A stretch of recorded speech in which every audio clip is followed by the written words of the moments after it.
आप सभी प्यारे बच्चों का फिर से स्वागत है। एडीओ की विशेष कक्षा के अंतर्गत आज हम संविधान का एक छोटा सा क्लास स्टार्ट कर रहे हैं। उम्मीद करता हूं कि बाकी सारी कक्षाएं पंचायती राज, ग्रामीण आजीविका मिशन योजना वगैरह बहुत जल्दी शुरू कर दी जाएंगी यूट्यूब पर। अनुच्छेद 55 हम आज चर्चा करेंगे, राष्ट्रपति के निर्वाचन की रीति। अनुच्छेद 55 के आधार पर राष्ट्रपति का निर्वाचन आनुपातिक प्रतिनिधित्व के अनुसार एकल संक्रमणी पद्धति से गुप्त मतदान से होगा। इस व्यवस्था को अगर हमको अच्छे से समझना है तो सबसे पहले हमको समझना पड़ेगा राष्ट्रपति के निर्वाचन में कुछ बेसिक बातें, कुछ महत्वपूर्ण बातें, जैसे कि कोटा।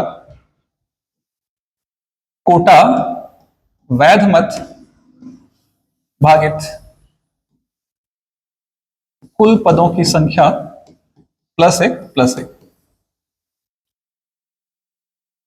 अगर हम मान के चलते हैं कि राष्ट्रपति के निर्वाचन में 100% वोट पड़ता है, और चूंकि राष्ट्रपति के निर्वाचन के अंतर्गत राष्ट्रपति का पद भारत में केवल एक है, इसलिए यहां पर 1 + 1 और यहां +1, 100 डिवाइडेड बाई 2 +1, यहां 50 + 1। इस बात को आपको ध्यान रखना पड़ेगा। ये जो 1 है वो इंडिकेटर है जो इस बात को एक्सप्रेस करता है कि कोटा टोटल 50% प्लस होना चाहिए, यानी कोई एक व्यक्ति 50% से अधिक मत प्राप्त करता है तभी वो राष्ट्रपति के रूप में क्या होगा, निर्वाचित हो पाएगा। अब इस बात को भी हमको समझना पड़ेगा। ये जो फार्मूला हम देख रहे हैं ये अप्रत्यक्ष चुनाव के लिए, ऐसे चुनाव जिसमें जनता की भागीदारी प्रत्यक्ष नहीं होती है, उपराष्ट्रपति का चुनाव, राष्ट्रपति का चुनाव, राज्यसभा सदस्यों का चुनाव और विधान परिषद सदस्यों का चुनाव अप्रत्यक्ष तरीके से होता है। इसमें जनता की भागीदारी डायरेक्ट नहीं होती, हमारे द्वारा चुने गए प्रतिनिधि हिस्सा लेते हैं, इसलिए चुनाव जो है अप्रत्यक्ष चुनाव कहलाता है।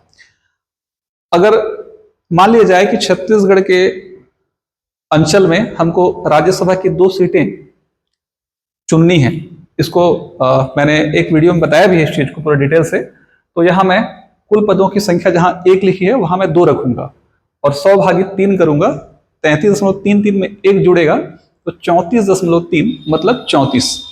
कोई भी एक व्यक्ति राज्यसभा में तभी पहुंच पाएगा जब वो कम से कम 34 सीट प्राप्त करेगा हमारे छत्तीसगढ़ के अंतर्गत। बहरहाल वो अलग बात है।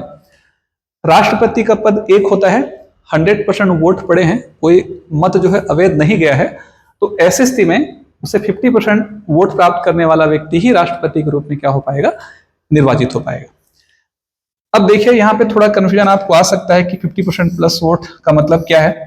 आप मान लीजिए कि कोई प्रत्यक्ष चुनाव है, विधानसभा चुनाव है या पार्षद का चुनाव है, और एक स्थान की जनसंख्या अगर 20,000 है और उस 20,000 की जनसंख्या में 10 कैंडिडेट खड़े हुए हैं, जिसमें पहले वाले व्यक्ति को 2,000 वोट मिला है, दूसरे वाले व्यक्ति को 1,900 वोट मिला है, और बाकी जो 8 लोगों में लगभग 6,100 वोट जो है डिवाइड हो गया। तो अगर आप बहुत ध्यान से समझेंगे, अगर ये 2,000 मान लिया जाए कि ये 2,001 वोट है, या अगर ये 2,000 है, तो ऐसी अवस्था में भी 1 वोट से इस व्यक्ति की जीत होगी। लेकिन अगर आप ध्यानपूर्वक समझने का प्रयास करेंगे तो आप देखेंगे कि यहाँ पर लगभग जो व्यक्ति जीत दर्ज कर रहा है उसके पास 20,000 का हम 10% निकालेंगे तो 10% वोट ही प्राप्त हो रहा है।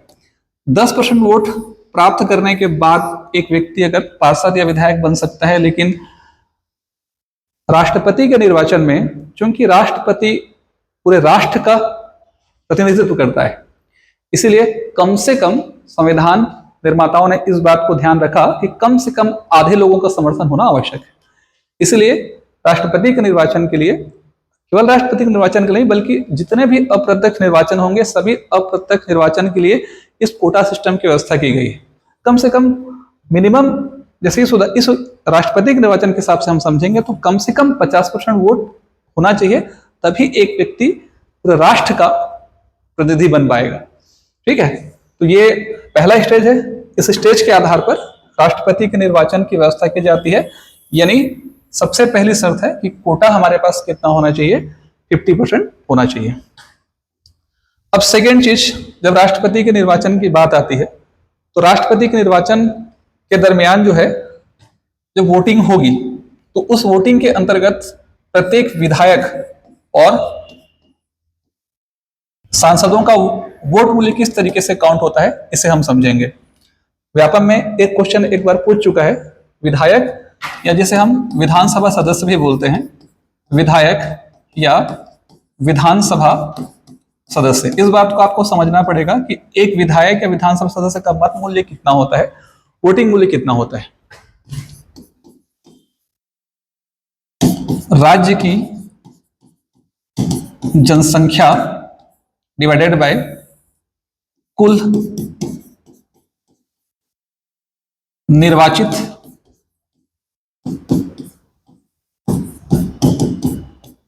विधायकों की संख्या भागित 1000। अगर आप इस फार्मूले का प्रयोग करेंगे तो किसी भी विधानसभा सदस्य या किसी एक विधायक का जो मत मूल्य है वो हम निकाल सकते हैं, क्योंकि राष्ट्रपति के निर्वाचन में हर राज्य के विधायक का मत मूल्य और सांसदों का जो मत मूल्य है वो मस्ट है। राज्य की जनसंख्या को अगर उस राज्य के अंतर्गत जितने भी निर्वाचित विधायक हैं उसकी संख्या से अगर भाग करके 1000 से डिवाइड कर दिया जाए या 1/1000 से गुना कर दिया जाए तो उस राज्य के विधायक का वोटिंग मूल्य निकल जाएगा, और बिना मत मूल्य के हम राष्ट्रपति के निर्वाचन को पूरा नहीं कर सकते। इस पूरी प्रक्रिया में आपको इस बात को समझना पड़ेगा कि ये जो कैलकुलेशन होता है वो 1971 की जनगणना को बेसिक बना के होता है। 1971 की जनगणना को आधार मानकर ये सारा कैलकुलेशन होगा। ये जो कैलकुलेशन हम देख रहे हैं 1971 की जनगणना के आधार पर, मैं आपको एग्जाम्पल के तौर पर समझाता हूं। गूगल में आप जाएंगे तो एग्जैक्ट डाटा आपको मिल जाएगा। जैसे हम अपने छत्तीसगढ़ राज्य की बात करते हैं तो छत्तीसगढ़ राज्य विधानसभा में राज्य की जनसंख्या मैं मान लेता हूं कि 90 लाख। 1971 की जो जनगणना है उसके आधार पर 90 लाख से कम था, 80 से 90 के बीच में था, इकाई, दहाई, सैकड़ा, हजार, 10 लाख, 90 लाख। तो राज्य की जनसंख्या 90 लाख, हमारे राज्य में निर्वाचित विधायकों की संख्या 90 है। 90 लाख को हम डिवाइड करेंगे 90 से और भागित करेंगे 1000 से, यानी 1000 भागित का मतलब 1/1000 से गुणा। तो इसे मैं ऐसा ले लेता हूं, तो 1 2 3 इससे कैंसिल होगा और यहाँ पर 4 इससे कैंसिल हो जाएगा, यहाँ पर आ जाएगा 100, यहाँ से ना ये बचेगा 100। यानी एक तरह से मैं कह सकता हूं कि छत्तीसगढ़ के एक विधायक का जो वोटिंग मूल्य है वो लगभग 100 के बराबर है। ये आपको सिर्फ समझाने के लिए आपको सारी चीजें गूगल में एग्जैक्ट मिल जाएंगी कि हर राज्य का वोटिंग मूल्य, हर राज्य के विधायक का मत मूल्य कितना होता है। राज्यों के विधायकों का जब तक आपके पास मत मूल्य नहीं होगा तब तक कैलकुलेशन नहीं निकाल सकते, व्यवस्था को हम समझ नहीं पाएंगे राष्ट्रपति के निर्वाचन की। तो ये जो पार्ट आप देख रहे हैं वो किसी भी राज्य के विधायक के मत मूल्य को एक्सप्रेस करता है। 1971 की जनगणना को बेसिक बना करके इंदिरा गांधी ने दक्षिण भारत के नेताओं के आग्रह पर व्यवस्था को बदल दी गई थी। जब इंदिरा गांधी का शासनकाल था तो दक्षिण भारत के कुछ लोग उनसे जाकर के मिले और कहा कि उत्तर भारत में विशाल जनसंख्या है जिससे कारण हमारा प्रतिनिधित्व जो है कम होते जा रहा है, अगर आप इस पर कंट्रोल नहीं करेंगे तो ऐसी अवस्था में हमको भी अपनी जनसंख्या में बढ़ोतरी करनी पड़ेगी। तो इंदिरा गांधी के सामने इस समस्या से निपटने का एक रास्ता यह था कि उन्होंने संविधान में संशोधन किया और संविधान में संशोधन करके सारा जो कैलकुलेशन है 2001 तक प्रकाशित जनगणना तक इसे स्थिर कर दिया। यह आया था 42वां संविधान संशोधन अधिनियम 1976। तो 42वां अमेंडमेंट में इस व्यवस्था को बदल दिया गया कि 1971 की जनगणना के आधार पर ही विधानसभा की सीटों की संख्या, लोकसभा की सीटों की संख्या, राज्यसभा की सीटों की संख्या कैलकुलेट होगी और इसे अगले 30 साल तक 1971 से 2001 तक स्थिर कर दिया। अटल बिहारी वाजपेयी की सरकार जब आती है तो इसको फिर संशोधन कर देती है और 84वां संविधान संशोधन अधिनियम है ना, 84 अमेंडमेंट 2000 ये 2 लाया गया और इस अधिनियम के तहत जो है, इस बात को समझिए आप, इस अधिनियम के तहत जो है 2026 तक प्रकाशित जनगणना तक 2026 तक प्रकाशित जनगणना तक इसे स्थिर कर दिया गया। 2021 में 2021 में जनगणना होनी थी लेकिन कोरोना के चलते इसे एक्सटेंड किया गया। अभी तक जनगणना शुरू नहीं हुई है। अभी सुनने में आ रहा है कि अक्टूबर महीने में जनगणना शुरू हो चुकी है, तो निश्चित तौर पर ये 2025 तक ये जाएगा अंतिम रूप से डाटा। तो अगली जनगणना में अभी लेट है, तो मान के चलिए इस चीज को कि आने वाले लंबे समय तक 2031 के बाद तक यही नियम लागू होगा। लोकसभा में अभी बात भी उठी थी। लोकसभा में कुछ लोगों ने 2 साल पहले एक विधेयक प्रस्तुत किया था जिसमें लोकसभा के सदस्यों की संख्या 1000 से ऊपर रखने की बात कही गई थी। अगर इस व्यवस्था को बदला जाएगा तो एक लंबा चौड़ा खर्च जो है सरकार पे आएगा, तो सरकार भी इस पर ध्यान नहीं दे रही है। खैर वो अलग मैटर है। तो चलिए आगे बढ़ते हैं। तो अभी आप फिलहाल ऐसी व्यवस्था है कि लोकसभा, विधानसभा और राज्यसभा में सीटों की संख्या का जो आंकलन है 1971 की जनगणना को बेसिक बना के किया जाएगा। ठीक है, इसके बाद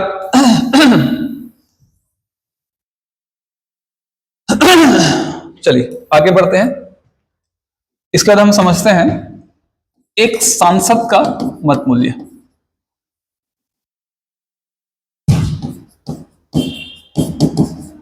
समस्त राज्यों के विधानसभा सदस्यों के मत मूल्यों का योग डिवाइडेड बाय समस्त राज्यों के विधानसभा सदस्यों के मत मूल्यों का योग भागित निर्वाचित सांसदों की संख्या। अब इस बात को भी आपको समझना पड़ेगा। जैसे मान लिया जाए कि छत्तीसगढ़ में 90 विधानसभा सीट है, एक विधानसभा सदस्य का वोटिंग मूल्य 100 है, तो इसका मतलब क्या हो जाएगा, हमारा सभी विधायकों का मत मूल्य का जोड़ 9000 होगा। उत्तर प्रदेश में 403 विधायक हैं और उनका मत मूल्य का जोड़ 203 है, तो लगभग 80,000 के आसपास का एक डाटा आएगा। तो जितने भी राज्यों में विधानसभाएं हैं, दिल्ली, पुदुचेरी में विधानसभाएं हैं, उसके अलावा 29 राज्यों में विधानसभाएं हैं। अभी जम्मू एंड कश्मीर राज्य से यूटी बन गया और वहां भी विधानसभा का सीट अभी आने वाले समय में बढ़ जाएगा। तो 3 यूटी और बाकी जो राज्य हैं उनमें जितनी भी विधानसभा सीटें हैं उसमें हर राज्य का अलग मत मूल्य होगा और उस मत मूल्य को विधानसभा सदस्यों की संख्या से गुणा करेंगे तो आपको मिल जाएगा सभी राज्यों के विधानसभा सदस्यों के मत मूल्यों का योग, जो लगभग 10,52,000 के आसपास होता है। निर्वाचित सांसदों की संख्या, ध्यान रखिए इस चीज को, 776 है। मैं अभी निकाल के बताऊंगा कि कैसे है 776। उसे हम डिवाइड करेंगे तो लगभग 706 के आसपास या 703 के आसपास इसका एक डाटा आएगा। वो एक संसद सदस्य का मत मूल्य के बराबर होगा। 706 703 के आसपास आता है। परीक्षा में इतनी सारी चीजें नहीं पूछी जाती हैं, हाँ, लेकिन फार्मूला पूछा जाता है। आपकी समझ विकसित हो सके इसीलिए इन डाटा को लेना अनिवार्य है। चलिए ध्यान दीजिए। अब आगे एक चीज और मैं थोड़ा सा इसके बारे में भी समझा देता हूं आपको। अनुच्छेद 54 में क्या व्यवस्था रखी गई है? अनुच्छेद 54 के आधार पर राष्ट्रपति के निर्वाचन में हिस्सा कौन लेगा?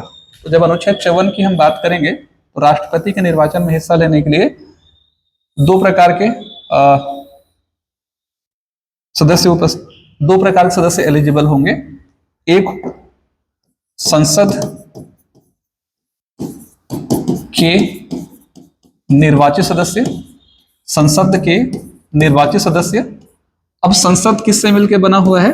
संसद बना हुआ है लोकसभा और संसद मिलकर बना हुआ है राज्यसभा। तो लोकसभा और राज्यसभा के इलेक्टेड मेंबर ही हिस्सा लेंगे। अब ये क्या है, थोड़ा सा हल्का फुल्का हम लोग इसको समझ लेते हैं ताकि मन में कोई किसी प्रकार का भ्रम उत्पन्न ना हो। अधिकतम सीटों की संख्या 552 होगी लोकसभा में, लेकिन वर्तमान व्यवस्था ऐसी है कि वर्तमान व्यवस्था में 545 सीट होंगे। 7 सीट जो है रिजर्व है पाक अधिकृत कश्मीर के लिए। इस 545 में 543 इलेक्टेड होंगे और 2 नॉमिनेटेड होंगे। लेकिन इस व्यवस्था को समझिएगा, है ना, 543 सीट जो है इलेक्टेड होंगे, ठीक है। अलग अलग राज्यों के लिए जो लोकसभा सीटें अवेलेबल हैं, जैसे छत्तीसगढ़ के हिसाब से हम समझेंगे तो 11 सीटें हैं छत्तीसगढ़ में लोकसभा की। तो हमने जिन व्यक्तियों को प्रत्यक्ष रूप से चुन करके लोकसभा में भेजा है वही लोग मिल करके 543 सीट बनाएंगे और वही लोग राष्ट्रपति के निर्वाचन में सीधा हिस्सा लेंगे। ये जो 2 सीट देख रहे हैं आप, ये वाला 2 सीट जो है, ये आंग्ल भारतीयों के लिए रिजर्व था। आंग्ल, अंग्रेज, भारतीय, इंडियन, ऐसे व्यक्ति जिनके पिता या पितामह यूरोप के हों और माता भारतीय हों, इनके बच्चे जो है आंग्ल भारतीय कहलाए, एंग्लो इंडियन कहलाए। जब भारत आजाद हुआ तो 4.5 लाख की संख्या में थे, 2.5 लाख के आसपास लोग यूरोप चले गए। बाकी जो बचे उन्होंने नेहरू के सामने अपनी व्यथा रखी कि हमको अब कोई नहीं चुन पाएगा, इसलिए हमारी कुछ व्यवस्था होनी चाहिए। नेहरू जी ने लोकसभा में 2 सीटें उनके लिए रिजर्व रख दी। इस 543 में अगर कोई भी व्यक्ति सेलेक्ट होकर के आंग्ल भारतीय आ जाता है तो उन्हें नहीं चुना जाएगा, लेकिन अगर सेलेक्ट होकर नहीं आता है तो मंत्रिपरिषद की सलाह से राष्ट्रपति इनको मनोनीत करेंगे। कहां मनोनीत करेंगे? लोकसभा में। 2 सीटें उनको रिजर्व था। ऐसा ही चीज राज्यों की विधानसभाओं में भी था। मंत्रिपरिषद की सलाह से राज्यपाल एक व्यक्ति को, एक आंग्ल भारतीय को मनोनीत करेंगे। कहां पर मनोनीत करेंगे? विधानसभा में। चूंकि ये जो व्यक्ति होंगे इसको सरकार के द्वारा चुना गया है, तो इसीलिए राष्ट्रपति के निर्वाचन में हिस्सा लेने के लिए इनको एलिजिबल नहीं किया जाता है। क्योंकि जो व्यक्ति, जिस व्यक्ति को सरकार चुन करके लाएगी, मनोनीत करेगी, नॉमिनेट करेगी, वो तो सरकार के पक्ष में ही फैसला देगा, वोट करेगा। लोकतंत्र यहाँ पर धूमिल होगा। तो इसीलिए इन 543 लोगों को ही क्या है? अधिकार है राष्ट्रपति के निर्वाचन में हिस्सा लेने का।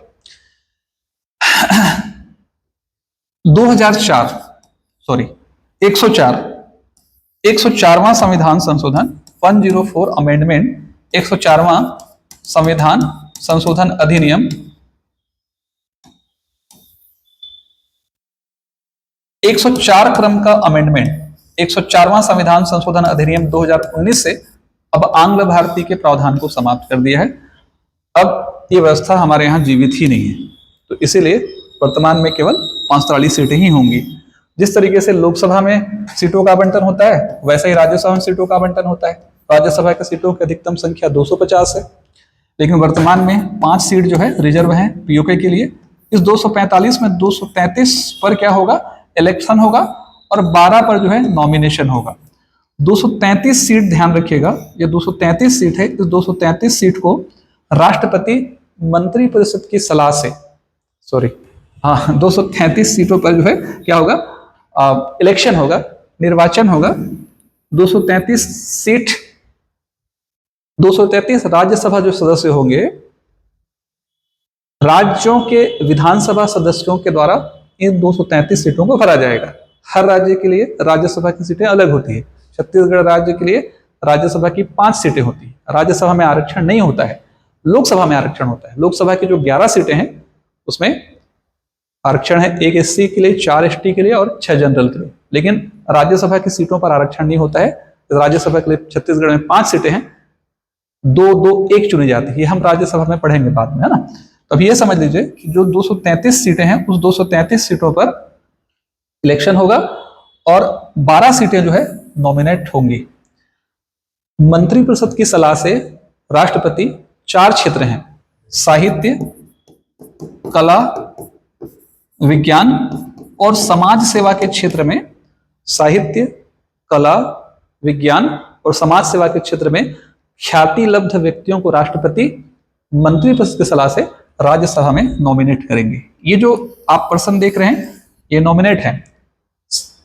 केंद्रीय सरकार उनको सेलेक्ट, चुन करके लाती है। तो निश्चित तौर पर ये क्या होंगे? ये सरकार के पक्ष में ही वोट करेंगे। इसलिए राष्ट्रपति के निर्वाचन में इनको हिस्सा लेने के लिए रोका जाता है। तो इसका मतलब क्या हुआ? 543 और यहाँ पर 233, इनको आप जोड़ेंगे तो 3 और 3 6, 4 3 7, 5 2 7, 776 ऐसे सांसद होंगे जो राष्ट्रपति के निर्वाचन में सीधा हिस्सा लेते हैं। ठीक है, तो एक छोटी सी क्लास है। उम्मीद करता हूं कि इसकी एक क्लास और ले लूंगा, क्योंकि अधूरा हो गया, क्लास में संभव नहीं है। हम कल समझने का प्रयास करेंगे कि राष्ट्रपति का निर्वाचन कैसे होता है। जाते जाते एक चीज समझ लीजिएगा, जब भी राष्ट्रपति का निर्वाचन होगा तो राष्ट्रपति के निर्वाचन की अधिसूचना केंद्रीय निर्वाचन आयोग द्वारा दे दी जाती है, तिथि निश्चित कर ली जाती है। जिस तिथि को राष्ट्रपति का निर्वाचन होना है, उस तिथि को सांसद दिल्ली में वोट करेंगे और विधायक राज्यों की राजधानी में वोट करेंगे। किसी भी विधायक को अगर राजधानी में वोट करना है तो 10 दिन पहले निर्वाचन आयोग को इसे सूचना देनी पड़ेगी। निर्वाचन आयोग इनकी व्यवस्था करेगा राजधानी में। तो उम्मीद करता हूं कि ये छोटा सा क्लास आपको जरूर समझ आया होगा। नेक्स्ट क्लास में इसे कंप्लीट करेंगे।